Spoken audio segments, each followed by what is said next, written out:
Next பார்த்தோம்னா iron, அதாவது இரும்பு சத்து வந்து நம்மளுக்கு எலும்பு முறிவுக்கு வந்து ரொம்ப ரொம்ப முக்கியங்க.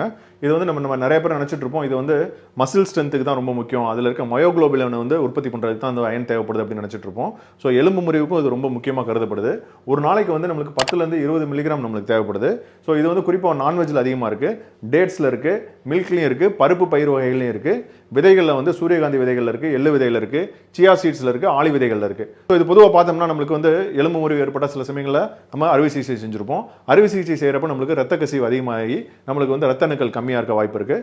இந்த அயனை பொறுத்தவரை நம்மளுக்கு வந்து ரத்த அணுக்களை புதுசாக உருவாக்குறதுக்கு அந்த எலும்பு முறிவு ஏற்பட்ட இடத்துல ரத்த அணுக்களை கொண்டு செலுத்தி அதை வந்து எலும்பை வந்து வேகப்படுத்தி ஒட்ட வைக்கிறதுக்கு வந்து இரும்பு சத்து ரொம்ப முக்கியமான சத்தாக கருதப்படுதுங்க.